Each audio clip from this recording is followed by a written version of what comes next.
आज हम सीधे सीधे माननीय प्रधानमंत्री नरेंद्र मोदी जी और सुप्रीम कोर्ट के मुख्य न्यायाधीश CJ रमन्ना साहब से अपील करना चाहता है। जो आपको भी मालूम है, सुप्रीम कोर्ट के मुख्य न्यायाधीश को, सुप्रीम कोर्ट के सभी माननीय न्यायाधीश को मालूम है और प्रधानमंत्री जी को भी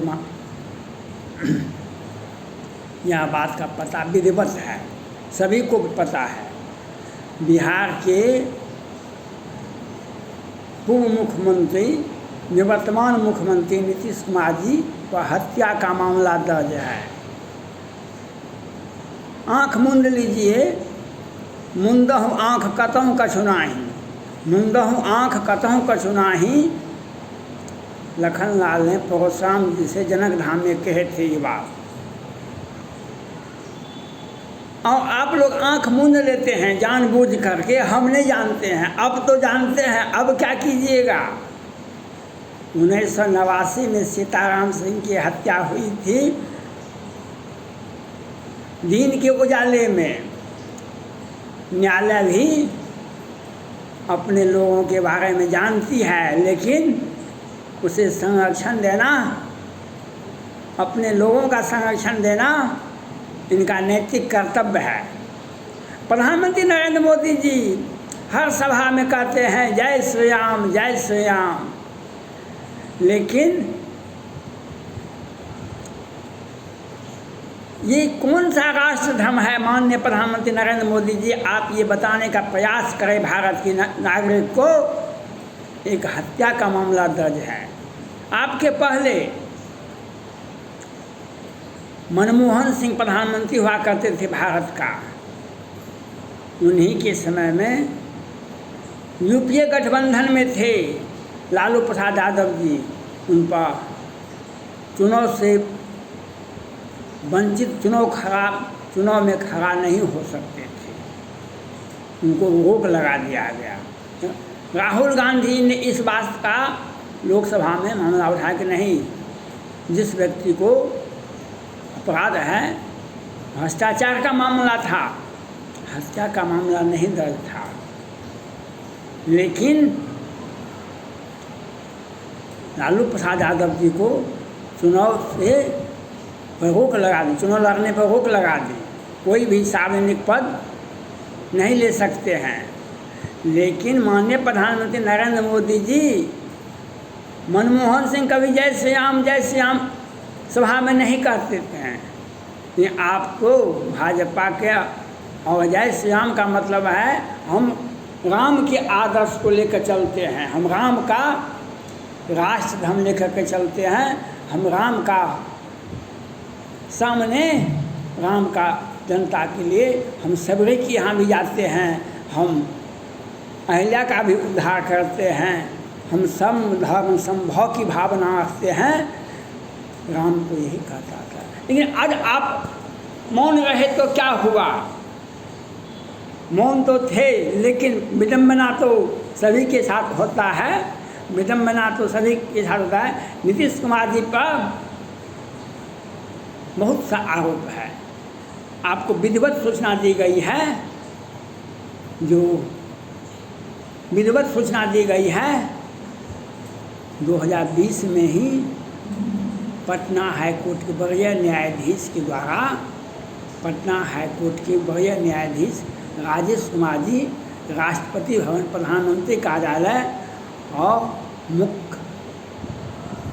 सुप्रीम कोर्ट के मुख्य न्यायाधीश को जो सृजन घोटाले में लोअर कोर्ट और वैकेंट कोर्ट से किस प्रकार से ये जमानत दिलवाए थे, किस मैनेजमेंट से, और क्या 1000 करोड़ का सृजन घोटाला माननीय मुख्यमंत्री नीतीश कुमार जी की कार्यकाल में हुआ है, और कैंग का रिपोर्ट क्या है, ऑडिट रिपोर्ट क्या है, और सुप्रीम कोर्ट में भी इनके ऊपर हत्या का मामला 2020 में ही सुप्रीम कोर्ट के शुरू में ही 2020 के सुप्रीम कोर्ट के में बिहार प्रतिपक्ष के नेता और बिहार विधानसभा में विपक्ष के नेता लालू प्रसाद यादव जी के बेटे तेजस्वी प्रसाद यादव जी ने सुप्रीम कोर्ट में मामला ले गए थे।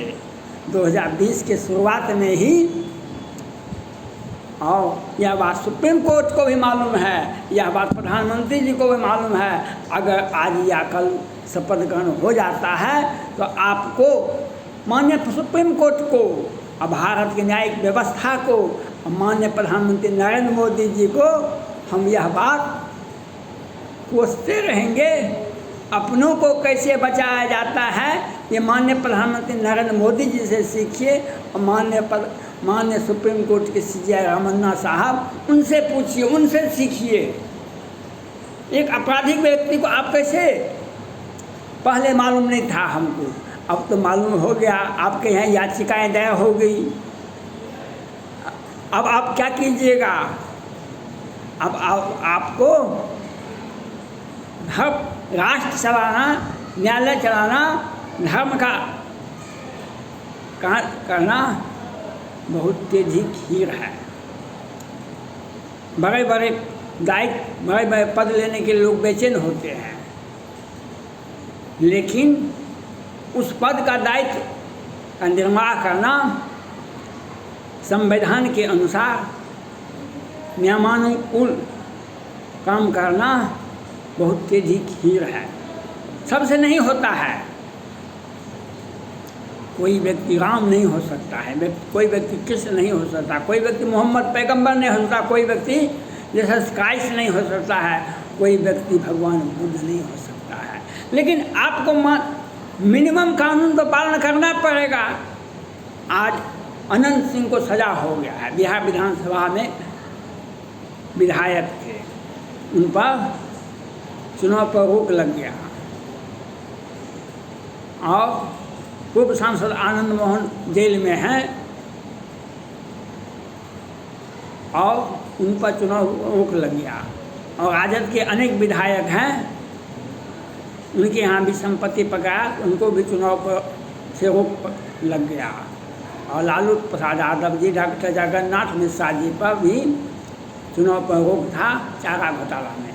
और माननीय मुख्यमंत्री नीतीश कुमार जी के ऊपर तो हत्या का भी मामला दर्ज है, घोटाला दर घोटाला। और आप तो आज देखे हैं 29 अप्रैल 2022 को 1710 करोड़ का पुल गंगा जी में, बिहार के गंगा जी में अगवानी और भागलपुर के बीच में गिर गया। जो पुल 13-14 में शुरू हुआ था, जो 19 में बन के तैयार होता वह 22 में गिर जाता है, 10% भी काम नहीं हुआ था। आज आपको अपने राष्ट्र का धर्म, अब राष्ट्र धर्म का पालन करना पड़ेगा।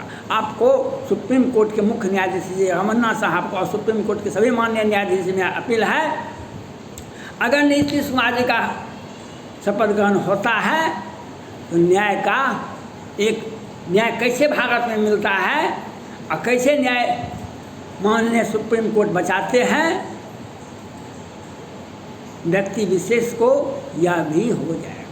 और प्रधानमंत्री नरेंद्र मोदी जी को भी यह हो जाएगा जो राहुल गांधी जी कहते थे, मुख में राम राम बगल में छुरी, राम राम जपना पाया माल अपना।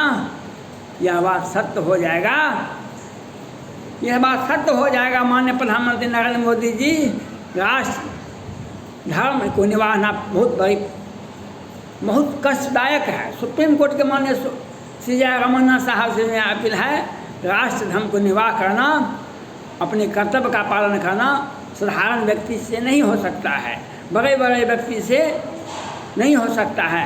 अगर भारत के संविधान में यह लागू है तो हत्या का मामला तो सुप्रीम कोर्ट में दायर कर चुका था बिहार विधानसभा के विपक्ष के नेता तेजस्वी प्रसाद यादव जी।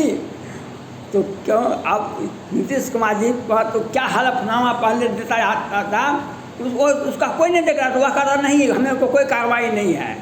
लेकिन हत्या का मामला तो दर्ज है और 30 वर्षों से, लगभग 30 वर्षों से, और उसको छुपा करके पटना हाई कोर्ट भी उसको समझता है, लोअर कोर्ट भी, बिहार का लोअर कोर्ट भी, क्योंकि नीतीश कुमार जी के विरोध में जो बोलता है ये दीजिए उसका सेवा तो 10-20 का सेवा समाप्त हो जाता है बीच दिन के उजाले में। और पटना हाई कोर्ट को भी यह सोचना पड़ेगा और राज्यपाल साहब को भी सोचना पड़ेगा।